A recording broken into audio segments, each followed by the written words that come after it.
मैं सुरेंद्र पाल चौहान। आज Manoj ji senior journalist के साथ बात करने का मौका मिल रहा है।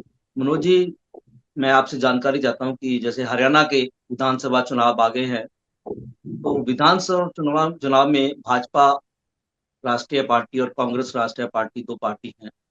इसमें स्टेट पार्टी भी काफी अच्छा बढ़ चढ़ के हिस्सा ले रही है, और जबकि स्टेट पार्टी में जेजेपी और भाजपा की डबल इंजन की सरकार के नाम से बड़ी फेमस रही है। तो इसके बारे में जो चुनाव है 2024, इसके बारे में आप क्या कहना बखूबी जो है national party Bharatiya Janata party और कांग्रेस के साथ साथ रीजनल क्षेत्रीय पार्टीज दल की अगर हम बात करें तो आईएनएलडी और जेजेपी सभी राजनीतिक दल जो है अभी जो है अपने कैंडिडेट को सिलेक्शन करने में लगे हुए हैं।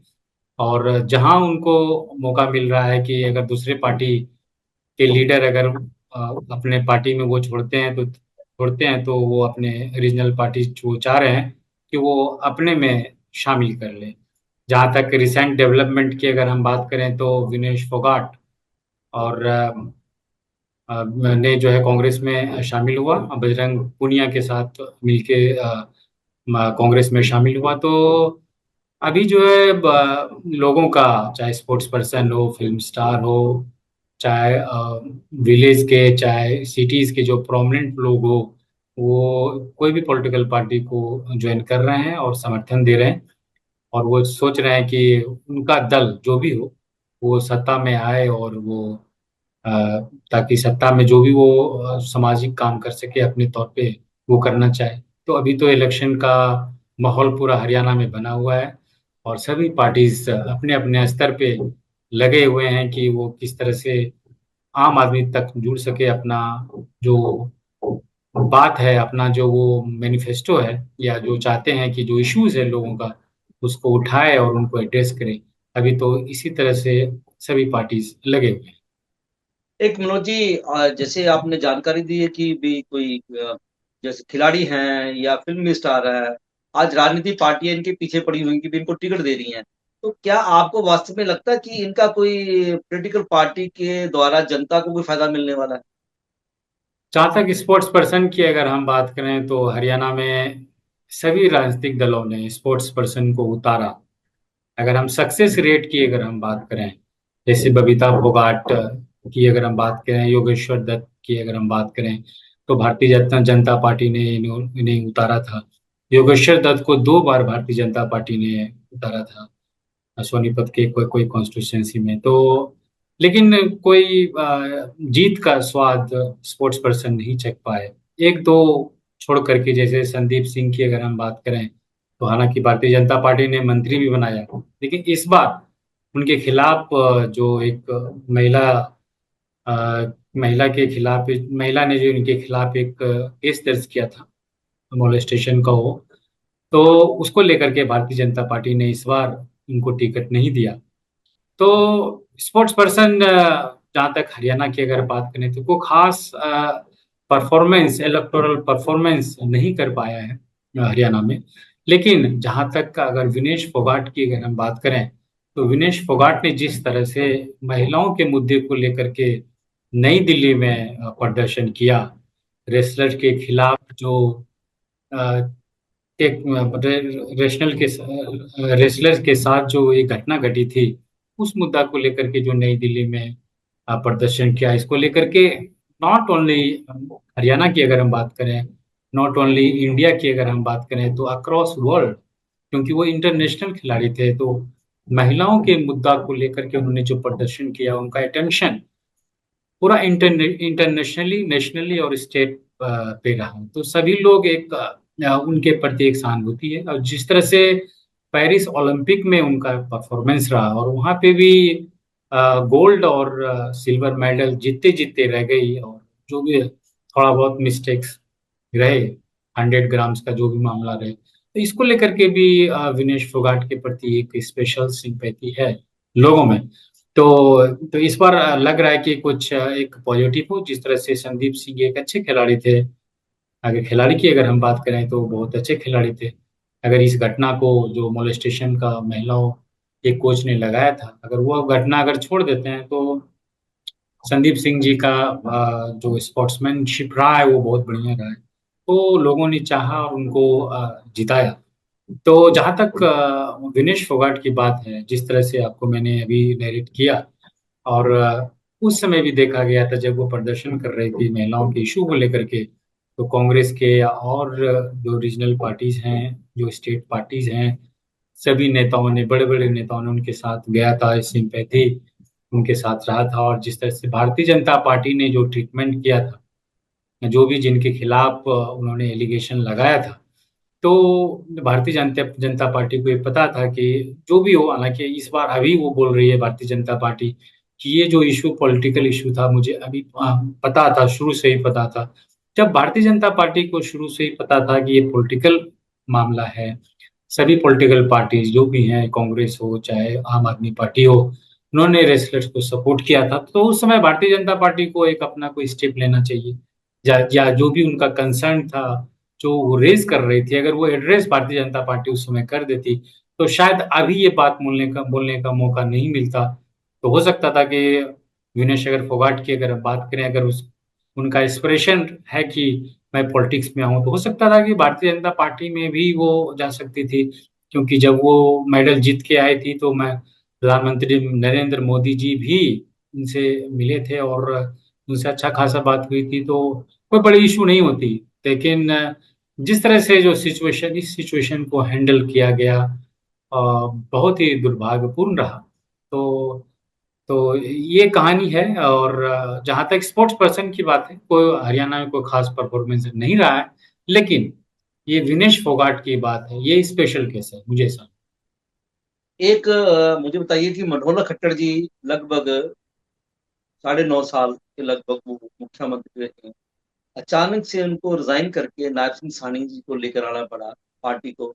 तो क्या नायब सिंह सैनी जी ने इस थोड़े से समय में मुख्यमंत्री रहते हरियाणा के लिए जो घोषणाएं की है, काम किए, उसके ऊपर भी तलवार लटकी हुई है कि वो टीजीटी टीचरों वाला मामला हो या और नौकरियों वाला मामला हो, वो उन्होंने अच्छे कम से करने की कोशिश की है। और एक डायलेक्ट था भाजपा का, नौ ना खर्ची ना पर्ची वाला डायलेक्ट था। क्या उसका कोई इनको भाजपा सरकार को कोई लाभ मिलने वाला है हरियाणा प्रदेश में? अगर हम मनोहर लाल खट्टर जी के चीफ मिनिस्टरशिप की अगर हम बात करें, तो इनमें दोनों पक्ष आ जाता है। कहीं कहीं पे बहुत बढ़िया काम हुआ, कहीं कहीं पे बहुत ही खराब काम हुआ। अगर हम जाट एजिटेशन की अगर हम बात करें, तो वहाँ पे जो जिस तरह से इशू को हैंडल किया गया था, वो अप्रिशिएबल नहीं था। तो जैसे अगर मान लीजिए कोई भी प्रोटेस्ट हुआ कांग्रेस भारतीय जनता पार्टी के टेन्योर में, अगर मनोहर लाल खट्टर जी के टेन्योर में अगर कहें, तो प्रदर्शन जितने भी हुए, चाहे फार्म एजिटेशन की अगर हम बात करें, तो शायद मुझे ऐसा लगता है कि उन्होंने बढ़िया से उन्होंने हैंडल नहीं कर पाया। अगर शायद वो कर पाते, तो एक बहुत बड़ा पॉपुलर लीडर और इसमें सरपंचों वाला भी इशू है, सरपंचों वाला सरपंच भी की भी अगर लाठीचार्ज हुआ ये सारा। उनको भी कोई खास मतलब बढ़िया से हैंडल नहीं कर पाए। हालांकि देखिए, ऑनलाइन, हालांकि उनका जो कॉन्सेप्ट था, जैसे पोर्टल की अगर बात करें, हालांकि भारत कांग्रेस पोर्टल की सरकार बोलते थे मनोहर लाल जी के खट्टर के टेन्योर को, अभी भी वो बोलते हैं और आलोचना करते हैं। उन्होंने ऑनलाइन जो है जो भी टेंडर सिस्टम स्टार्ट किया था, तो लेकिन ग्राउंड स्थिति क्या है, क्या अगर पोर्टल आपने लॉन्च किया, तो उनको रिव्यू करना चाहिए कि अल्टीमेटली। ये कांग्रेस तो कहती है कि हमारी सरकार आती है हम पोर्टल खत्म कर देंगे। हाँ, तो मैं यही वही वहीं पे मैं आ रहा हूँ, मैं ये बोलना चाह रहा हूँ कि अगर आप सरकार में हैं, चीफ मिनिस्टर हैं, और एक आपने कोई एक प्रोजेक्ट लाया, स्कीम लाया, तो आपको रिव्यू भी करना चाहिए। अगर मान लिया जाए ऑनलाइन आप कर रहे हैं, चाहे पोर्टल आपने स्टार्ट किया, तो आपको विलेज लेवल पे, चाहे ब्लॉक लेवल पे, आपको कॉन्ट्रेक्चुअल लेवल के जो अधिकारी हैं उनको भी वहाँ डिप्यूट करना चाहिए कि अगर कोई लिटरेट नहीं है, कंप्यूटर लिटरेट नहीं है, अगर वो नहीं कर प्रदेश पा। के लिए इजी, प्रदेश की जनता के लिए इजी अप्रोचेबल होना चाहिए। हाँ, इस पे अगर शायद ध्यान देते तो ज्यादा बढ़िया होता, लेकिन इस एरिया में शायद वो नहीं कर पाए। हालांकि उन्होंने एक पढ़ा लिखा पंचायत का भी कॉन्सेप्ट उन्होंने लाया, हालांकि वो क्लेम करते हैं कि मेरा सक्सेसफुल रहा। तो ये तो एक ग्राउंड की बात है कि कितना सक्सेसफुल रहा। ये तो इलेक्शन में ही पता चलेगा इस बार। जहां तक मैं अभी जो सेंट्रल गवर्नमेंट या भारतीय जनता पार्टी की अगर हम बात करें, तो भारतीय जनता पार्टी अब रिव्यू कर रही है कि जो भी अ, उन्होंने डिसीजन लिया, मुख्यमंत्री जिनको उन्होंने बनाया, अगर हम हरियाणा की अगर हम बात करें, मध्य प्रदेश की अगर हम बात करें, अगर आप राजस्थान की बात करें, चाहे आप झारखंड की भी अगर हम बात करें, तो भारतीय जनता पार्टी में दो ही प्रमुख थे, प्रधानमंत्री नरेंद्र मोदी और गृह मंत्री अमित शाह। तो जो भी डिसीजन लिया गया, जो भी ये बोला जा रहा है कि इन्हीं के द्वारा किया गया, तो जो भी सीनियर लीडर थे उनको मतलब पीछे रख करके कोई आम कार्यकर्ता को, चाहे यंग कार्यकर्ता को, चाहे जो को चीफ मिनिस्टरशिप इतना बड़ा पद दे देना, और बिना एक्सपीरियंस का। तो अब जो है भारतीय जनता पार्टी ये रिव्यू कर रही है कि क्या उनका डिसीजन अच्छा था या नहीं था। अगर मनोहर लाल खट्टर जी की भी हम बात करें, तो उनमें से वो भी थे कि जिनको कोई भी एडमिनिस्ट्रेटिव एक्सपीरियंस नहीं था, एक आरएसएस के कार्यकर्ता थे, और मनोहर और प्रधानमंत्री मोदी जी के साथ उन्होंने काम किया था, यही उनका एक क्वालिफिकेशन खत था। और 2014 में एक भारतीय जनता पार्टी के फेवर में एक मूवमेंट था, तो उनको करनाल से उतारा गया और वो जीत गए, और उनको बाद में मुख्यमंत्री बनाया गया। और आपको पता है कि उस समय जो है भारतीय जनता पार्टी में बहुत से सीनियर लीडर नेता थे जो 5 बार 6 बार इलेक्शन जीत चुके थे। जैसे अनिल विज की अगर हम बात करें, रामविलास शर्मा की अगर हम बात करें, ओम प्रकाश धनखड़ की अगर हम बात करें, ये सब आप मतलब यंग यंग समय से ही भारतीय जनता पार्टी में जुड़े हुए थे।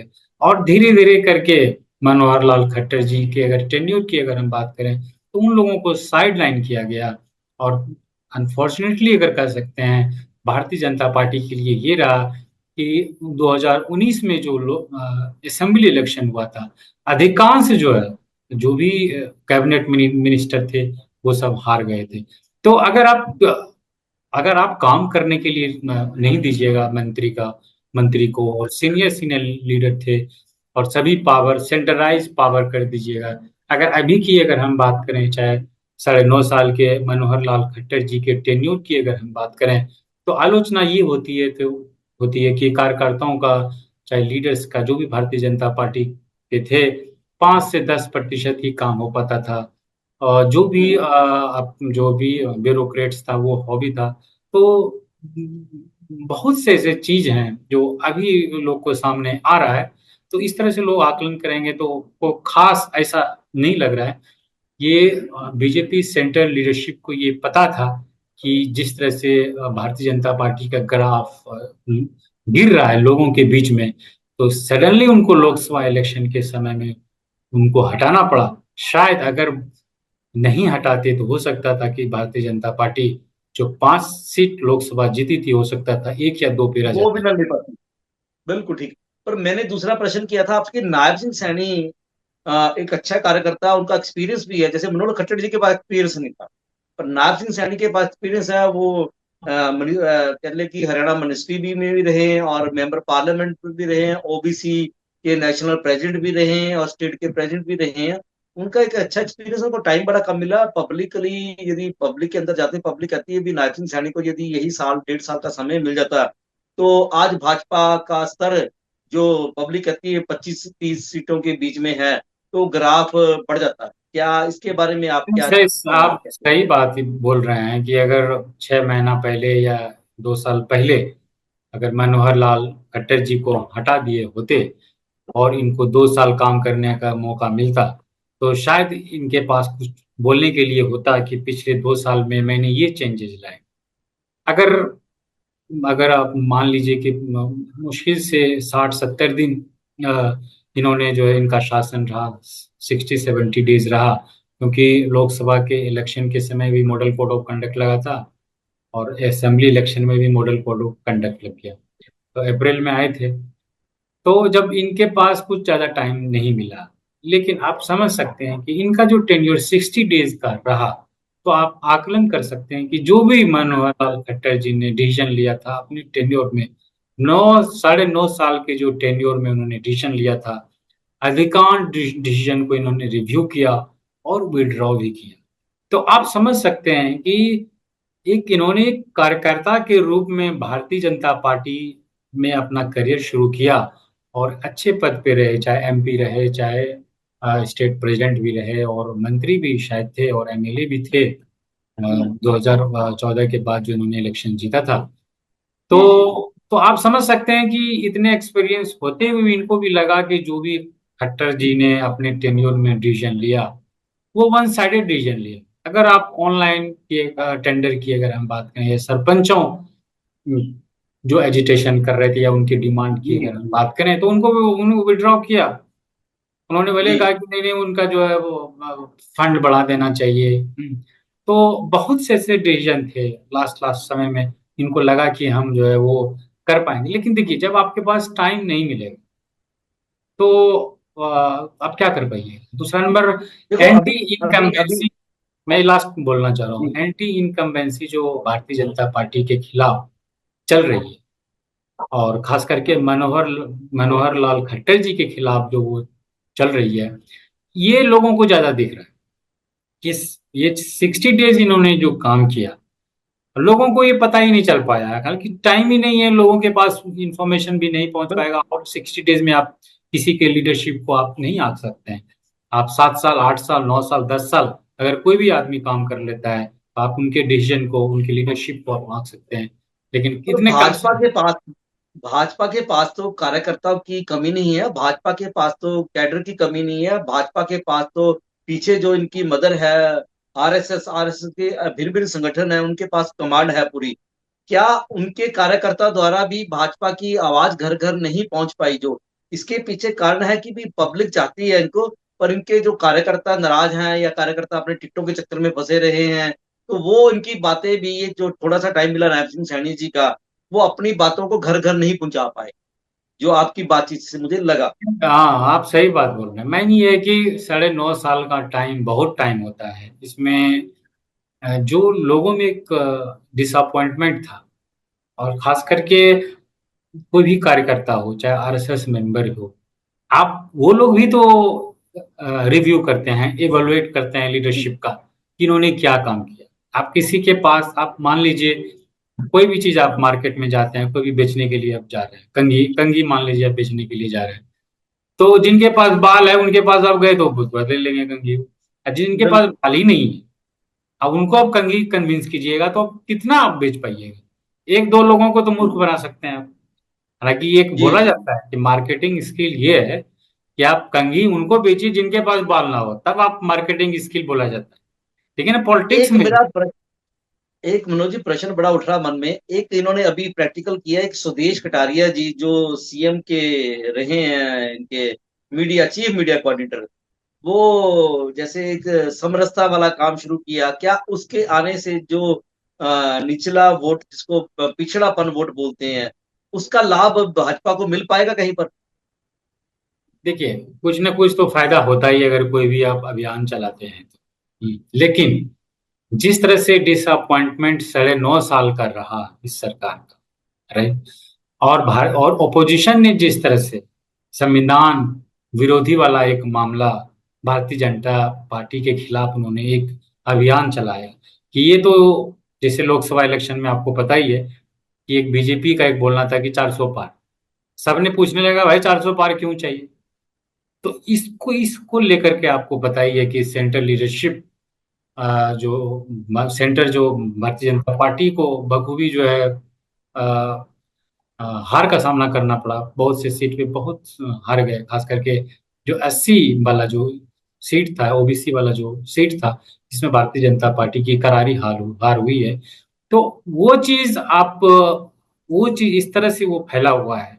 आप समरसता ले आइए या आप भ्रामक फैला दीजिए कि नहीं, आपका सीट जो है काट के आपको जनरल कैटेगरी में दे दिया जाएगा। मतलब आप भ्रामक फैला करके लोगों को आप वोट नहीं ले सकते हैं। जैसे तो जैसे कि पीछे लोकसभा में भी और हिमाचल विधानसभा में भी कांग्रेस ने कहा, अपने राहुल गांधी बड़े दिलेरी से, या प्रियंका गांधी बड़ी दिलेरी से बोलती थी, खटाखट खटाखट आपके खाते में 8,500 में 8500 रुपए आएगा हर महीने, बिना देखो अपना गवर्नमेंट 4 तारीख को बनते ही आपके खटाखटाने शुरू हो जाएंगे और 1 लाख रुपए आपके खातों में आने शुरू हो जाएंगे। वो उनका एक जंतर मंतर जो भी था, झूठ बोलने वाला डायलॉग चल गया और इससे कांग्रेस को बड़ा फायदा मिल रहा है।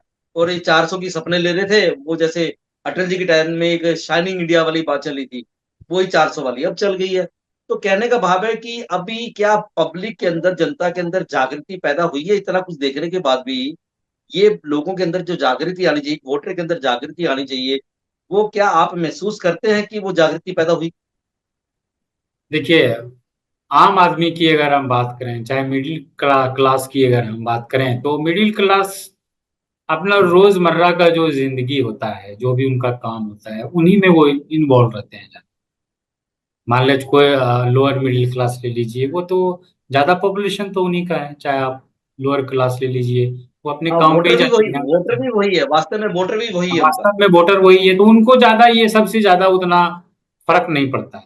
क्योंकि एक कभी कभी ये स्लोगन जो है ना, चल जाता है। और उनको रिव्यू करने का उतना टाइम कहाँ है कि वो रिव्यू करे कि राहुल गांधी ने ये बोला था, खटाखट हमको 1 लाख मिल जाएगा, 1 करोड़। उनके मन में जो है, उनके मन में ये है कि कोई भी सरकार आए, मेरा स्थिति तो यही रहनी। हाँ, तो अगर कोई कोई झूठ जुआ भी, है उनका, तो जुआ है, मिल के खाते में आ गए तब भी ठीक है, नहीं आए तब भी ठीक है। ठीक है, क्योंकि उनको लाइफ में कोई चेंजेस, जैसे मोदी जी की अगर हम बात करें, 2014 में उन्होंने बोला 2 करोड़ जो है हम जॉब जो है हर साल देंगे, राइट। उन्होंने बोला कि 15 लाख रुपया जो है सभी के अकाउंट में आ जाए। उस समय उन लोगों को लगा कि जिस तरह से गुजरात एक डेवलप्ड स्टेट है इंडिया का, और वहाँ के वो हम्म, मुख्यमंत्री थे, और बहुत लंबे समय से वहाँ मुख्यमंत्री थे, तो उनको लगा कि अगर गुजरात एक बहुत बड़ा प्रॉस्परस स्टेट है, अगर मोदी जी अगर सेंटर में आते हैं, तो एक डिफरेंट तरह का डेवलपमेंट होगा। लोगों का जो एस्पिरेशंस है, जो लोगों का जो इच्छा है, यूथ का जो इशू है, चाहे 2G 3G हो, मोदी जी के खिलाफ कोई भी जो है करप्शन चार्ज, जब वो गुजरात के चीफ मिनिस्टर थे तो नहीं लगा। तो लोगों में उस होप था। उस समय 2G 3G जो कांग्रेस का समय था, उसमें बहुत बड़ा करप्शन का बहुत बड़ा मूवमेंट था, चाहे अन्ना हजारे का मूवमेंट को कहा जाए, तो उस समय बहुत बड़ी एक मामला था इस तरह का। तो एक होप था मोदी जी कि अब जब 10 साल हो जाता है, 8 साल 9 साल हो जाता है, तो लोग रिव्यू करने लगते हैं कि आपने उस समय बोला तो आपने क्या किया। इसी इसी तरह से राहुल गांधी ने बोला, खटाखट खटाखट आपको हम पैसा भेज देंगे अगर मेरी सरकार आती है तो। ऐसा तो ये नहीं बोला कि सरकार आए ना आए आपको जो है। नहीं नहीं, हाँ, जिन स्टेटों में कांग्रेस की सरकार है वहां पर भी कोई जनता को लाभ नहीं मिल पाया। वहां पर भी लाभ नहीं मिल पाया। एक जाते थे मनोज जी, मेरा लास्ट प्रश्न है, समय आपका बहुत मैंने ले लिया। मेरा लास्ट प्रश्न ये है कि भाई जो नायब सिंह सैनी के समय में कोई एमएसपी के ऊपर किसानों को जो 24-25 फसलों के ऊपर फायदा दिया गया, या टीजीटी टीचरों वाला फायदा दिया गया, वो किया। अब कांग्रेस ने आती इसको, जैसे कांग्रेस के ऊपर आ रहा है भी एक जो इनका गैंग है, नौकरी छीनने वाला, कहते हैं भी हम आते ही रिव्यू करेंगे इसको, नौकरी सब खत्म कर देंगे, या एमएसपी भी हम खत्म करेंगे, दोबारा से रिव्यू करेंगे। क्या कांग्रेस आने वाले टाइम में इसको करेगी? क्या उसके फायदे की बात रहेगी इसको ऐसा छेड़खानी करने में? देखिए, मैं तो ये बात है कि इनके पास टाइम कम था। इन्होंने अच्छे काम किए 60 डेज में। नायब सिंह सैनी। हाँ, नायब सिंह सैनी जी ने काम किए बहुत, लेकिन इनके पास टाइम ही नहीं है कि लोगों के पास वो इंफॉर्मेशन पहुंच सके।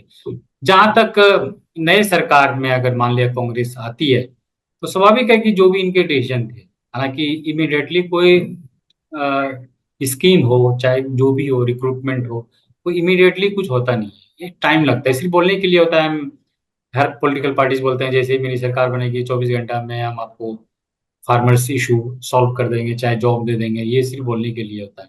लेकिन वो भी टाइम लगाते हैं। अगर पास्ट एक्सपीरियंस की अगर हम बात करें, जो भी सरकार बनी, चाहे कमलनाथ की सरकार अगर बनी मध्य प्रदेश में, चाहे भारतीय जनता पार्टी की सरकार बनी राजस्थान में, चाहे नीतीश कुमार की भी सरकार बनी, उस समय तो भारतीय जनता पार्टी ने बिहार में बोला था कि मैं 20 लाख जो है जॉब हम क्रिएट करें।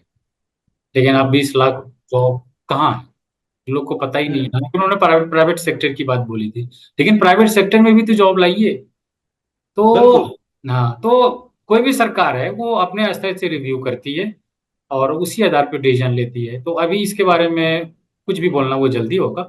तो जो भी लोगों जो भी पॉलिटिकल पार्टी है वो इसी तरह से काम करते देखो, एक बीजेपी के पास तो एक चेहरा है कि हमारे मुख्यमंत्री नायब सिंह सैनी रहेंगे। वो अच्छा काम भी करे, लोग में एक उनकी, चाहे वो जाट है, ब्राह्मण, हम लोग की जितनी भी बिरादरी के हरियाणा के लोग हैं, जबकि वो सभी चाहते हैं कि नायब सिंह सैनी रहना चाहिए। जो काम किए इसने, क्या कांग्रेस के पास भूपेंद्र सिंह हुड्डा जी का मुख्यमंत्री के नाते चेहरा रहने वाला है? इसके बारे में क्या कहेंगे? हैं।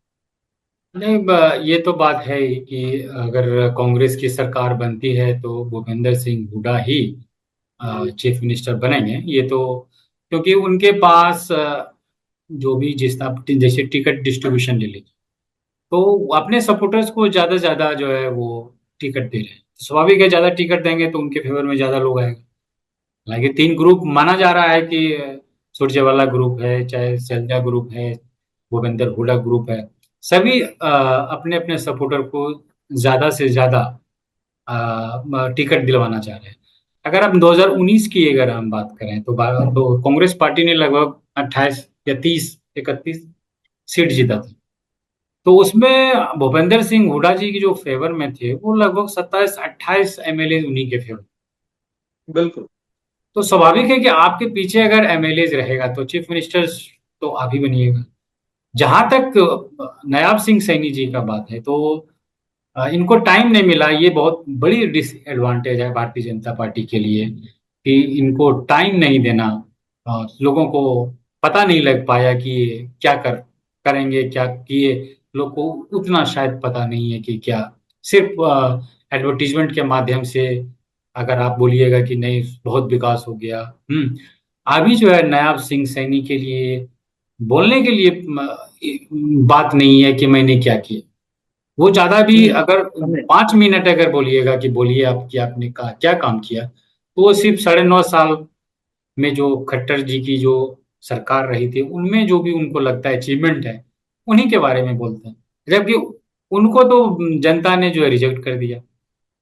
अगर रिजेक्ट नहीं करता, भारतीय जनता पार्टी को अगर पता नहीं होता कि लोगों ने जो है इनके खिलाफ एक माहौल है, तो उनको नहीं हटाता। इसका मतलब जो इनको आप समझ रहे हैं कि ये बीजेपी के लिए डिसएडवांटेज था, आप उसी को बात को लेकर के आप अचीवमेंट गिनाइएगा, तो लोगों के बीच में कौन सा मैसेज जाएगा, आप सोच सकते हैं। बिल्कुल बिल्कुल बिल्कुल। चलो, बहुत बहुत धन्यवाद मनोज जी, आपका बहुत बहुत। Thank you, thank you, thank you.